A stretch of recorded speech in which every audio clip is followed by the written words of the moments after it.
Bago natin umpisahan ang kwentong katatakutan, ay nais ko munang batiin ang bawat isa na sana ay nasa mabubuti kayong kalagayan saan man panig kayo dito sa mundo naroroon.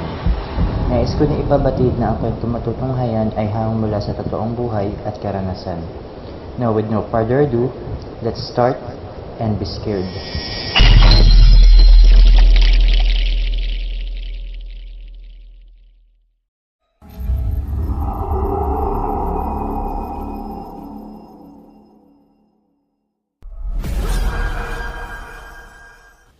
Magandang araw po sa inyong lahat, lalong-lalo na po sa mga bumubuo nitong Pinoy Creepy Tales YouTube channel, pati na din po sa ating narrator na si Boss Giancarlo.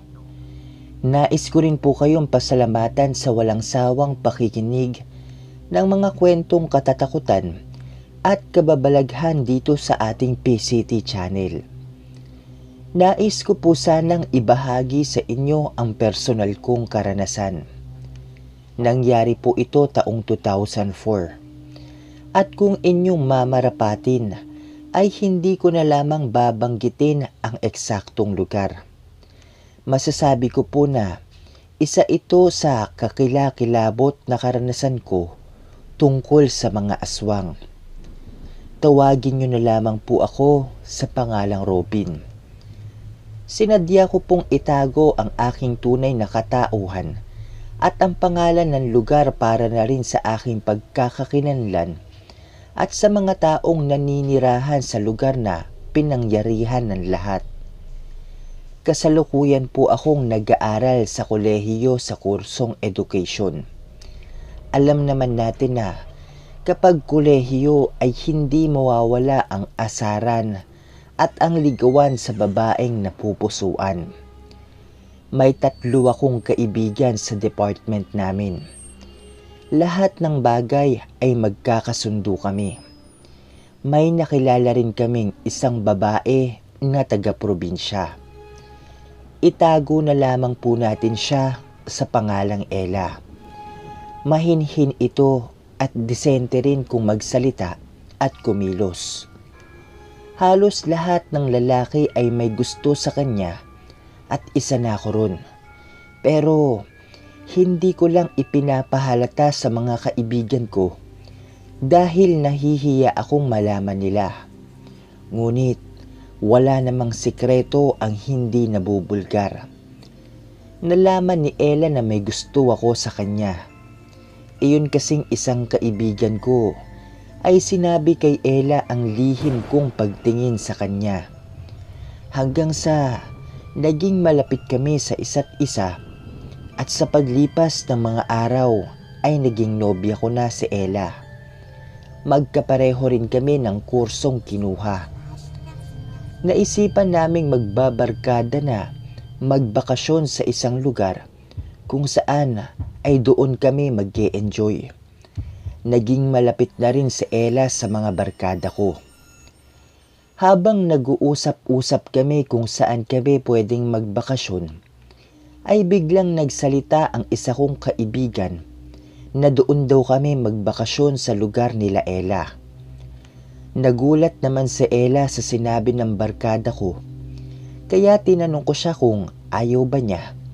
Ngunit ang sabi naman niya ay nahihiya raw siya sa bahay nila. Nilapitan ko naman siya noon at sinabing wala siyang dapat na ikahiya dahil tanggap ko siya kung ano paman ang estado ng buhay nila. Hindi naman ako kagaya ng ibang tao na mata pobre o iyong mapangmata sa kapwa. Pantay-pantay lang ang tingin ko sa lahat.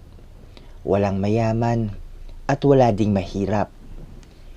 Nang napagkasundoan na namin ang oras ng aming biyahe papunta sa probinsya nila Ella, ay umuwi na kami sa aming kanya-kanyang bahay para magpaalam at maghanda ng aming mga gagamitin. Pagsapit ng itinakdang araw ng aming napag-usapan, ay bumiyahe na kami patungo sa probinsya ng nobya kong si Ella. Ngunit napansin ko na sobrang tahimik niya sa loob ng sasakyan. Hindi man lang niya ako kinakausap at hindi rin siya sumasabay sa asaran at biruan ng aking mga kabarkada. Tinanong ko siya kung ano ang problema niya at ang tanging sinabi lang niya sa akin ay namimiss lang daw niya ako. Nginitian ko na lang siya at ipinagpatuloy ko na lang ang aking pagmamaneho. Ilang oras din ang aming biyahe bago kami nakarating sa baryo nila. Iniwan lang namin ang sasakyan ko sa kalsada, mga ilang daang metro ang layo mula sa bahay nila dahil hindi na makakapasok pa ang mga sasakyan. Pang-isang tao lang kasi ang magkakasya sa daan na iyon. Pagkarating namin mismo malapit sa mga kabahayan, ay napansin kong iba ang tingin ng mga taga-baryo nila sa amin, na para bang kakainin kami. Pero kung titignan o tititigan mo naman sila, ay mga nag-iiwas ng mga paningin. Tinanong ng barkada ko si Ella kung bakit ganoon ang mga tingin nila. Ngunit ang sabi lang niya ay ganoon daw ang mga tao sa kanila, lalo na kapag mga bagong dayo. Naisip ko na ang weirdo ng mga tao sa kanila. Nakakatakot at nakakakaba. Nung panahon pa lang kasi na iyon lang namin naranasan ng mga kabarkada ko na ganoon ang mga tingin ng mga tao sa amin. Maya-maya pa ay may isang lalaking lumapit sa amin at nagpakilalang siya ang kapitan ng baryo nila. Katulad ng tingin ng mga tao sa amin, ay ganoon din ang tingin ng kapitan nila na para bang natatakam ito na parang gustong-gusto na nito kaming kainin. Habang nag-uusap si Ella at ang kapitan, ay nahagip ng mga mata ko ang isang batang lalaki na sa palagay ko ay nasa 6 na taong gulang pa lamang na nilalantakan ang hilaw na manok. Sarap na sarap ito sa bitukan ng manok na tumutulo pa ang dugo sa kanyang siko. Gusto kong maduwal ngunit pinipigilan ko lang ang aking sarili. Tinanong ko si Ella kung bakit kinakain ng bata ang hilaw na manok at ang sabi niya ay may sakit daw sa pag-iisip ang batang iyon at huwag na lang daw namin itong pansinin pa. Narinig din namin ng isa pang batang lalaki na nagsumbong kay Ella tungkol sa pagkain ng hilaw na manok. May mga nagsasabi rin na ang bango-bango raw namin. Hindi ko malaman kung bakit sila ganoon kung makaasta. Hindi ko tuloy maiwasan na mag-isip ng masama sa kanila. Naglakad pa kami ng kaunti patungo sa bahay nila. Malapit na kami sa bahay nila nang may sumigaw sa amin na mag-iingat daw kami. Nagtataka na ako. Hindi lang ako, pati ang mga kabarkada ko ay nagtataka na rin sa inaasal ng mga taga roon sa baryong iyon. Napaka-weirdo talaga at nakakatakot ang mga tingin nila. Pagdating namin sa bahay nila Ella, ay narinig kong sinabi ng kanyang mga magulang na kung dala na ba raw niya ang pasalubong niya para sa kanila. Hindi ko na lang iyon pinansin at tuluyan na kaming pumasok sa loob ng kanilang bahay. Ipinakilala ko ni Ella bilang nobyo niya sa kanyang mga magulang at ang mga kaibigan ko. Sinabi rin niya na magkaklase kami sa eskwelahan at pareho ng kursong kinukuha. Ang bahay nila Ella ay walang kuryente. Old style din ang disenyo ng bahay nila pero may 2 palapag ito. Dinala kami ni Ella sa 2nd floor. Nang makarating na kami, ay biglang tinanong si Ella ng isa kong barkada kung bakit ganoon ang mga magulang niya. Sinabihan lang kami ni Ella na ganoon lang daw talaga sila.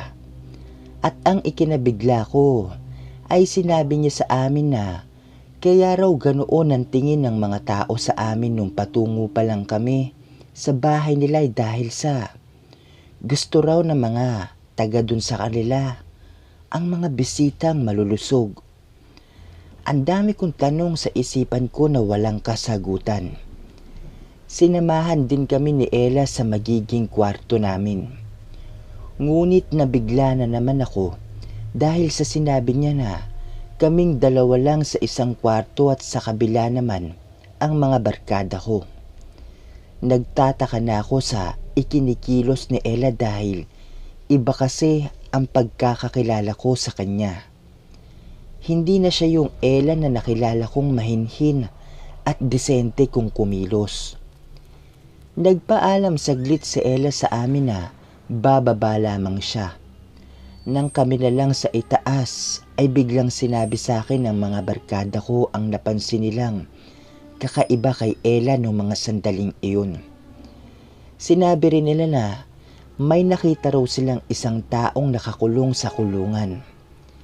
Nagulat ako sa sinabi ng barkada ko dahil hindi ko kasi napansin iyon kanina.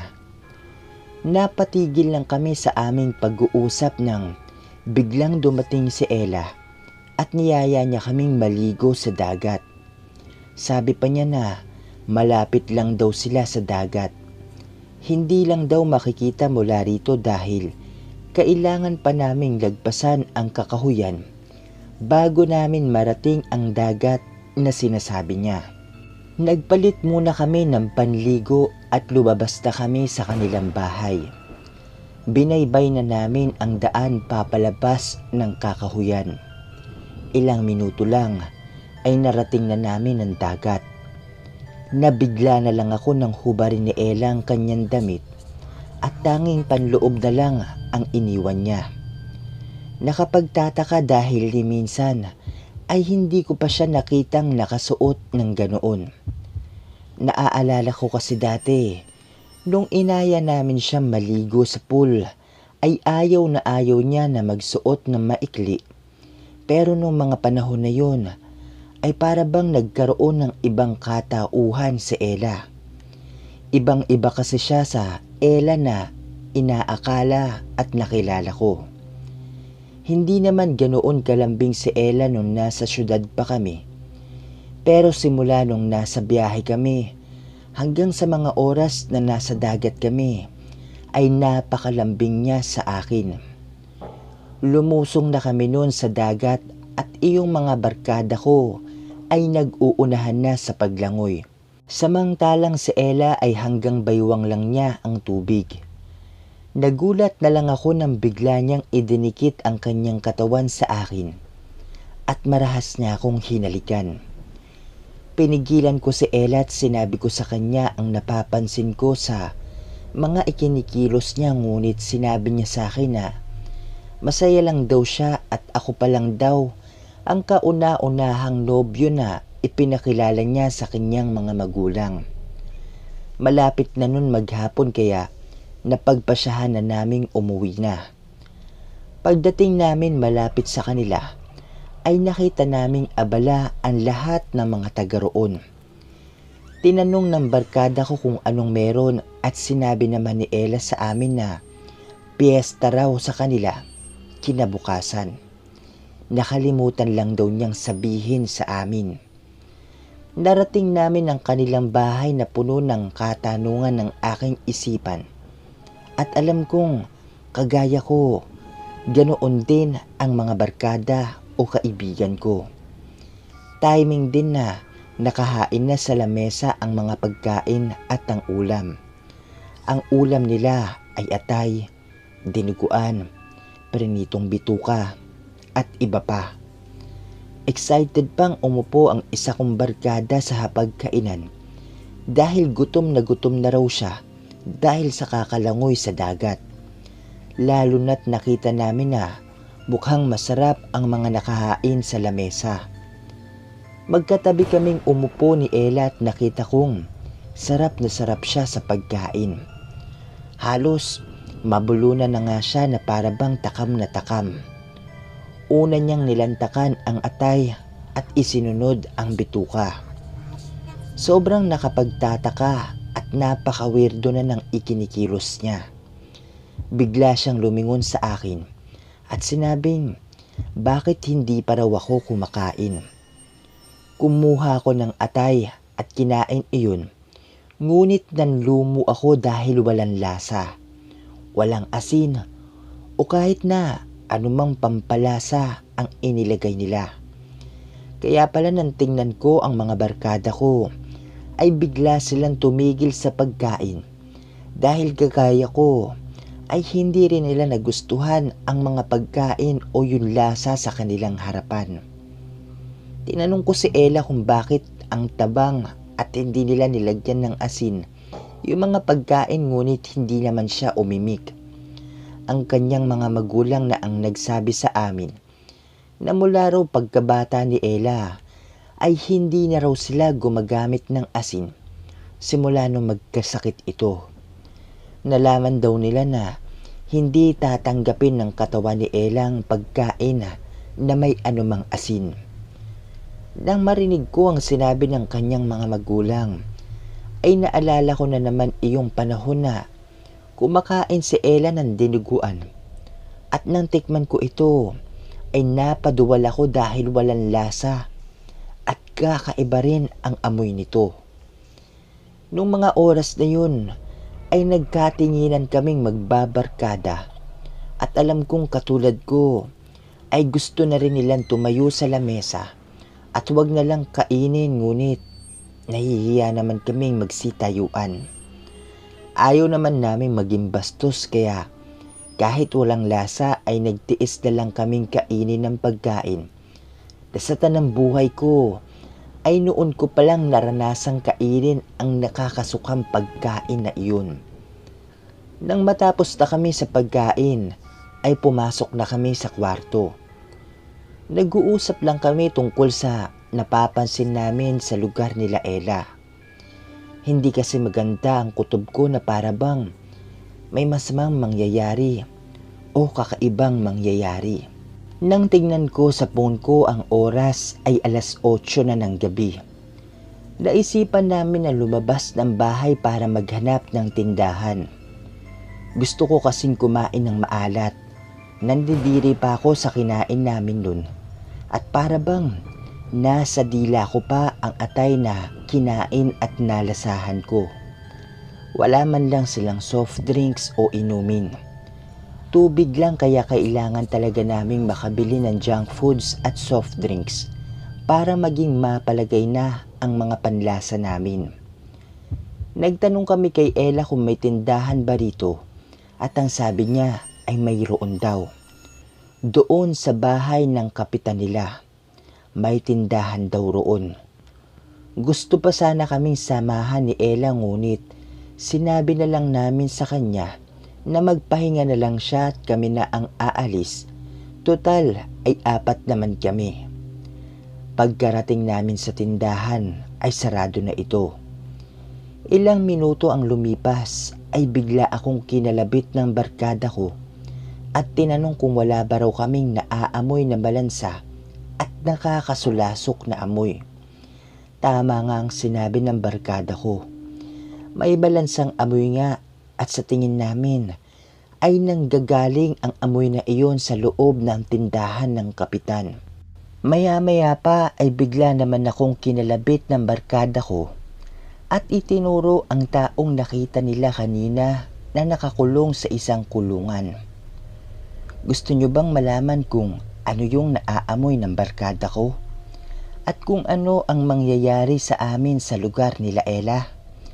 Sino kaya ang taong nakakulong doon? At kung bakit siya ikinulong? Anong dahilan? Malalaman ninyo ang dahilan kung sino ang taong iyon. At malalaman nyo rin po sa susunod na mangyayari sa mga barkada ko o sa amin, sa kasunod na bahagi nitong aking kwento at karanasan. Medyo napapagod at napapangal na rin po kasi ako sa kakasulat at sa kakatype dahil sa may kahabaan na. Kaya sa ngayon po ay hanggang dito na lamang muna. Maraming salamat po sa pakikinig sa unang bahagi ng aking kwento. Sana'y abangan ninyo ang marami pang bahagi ng kwento at karanasang ito para maintindihan at malaman ninyo ang kabuuang nangyari. Hanggang dito na lamang po. Muli, maraming salamat.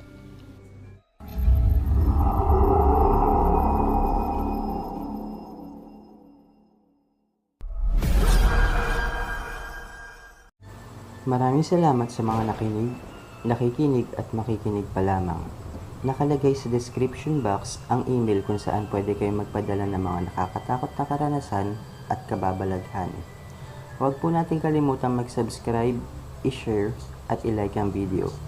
Comment down below para sa mga shoutouts sa next video. Until next time everyone, happy creepy tales!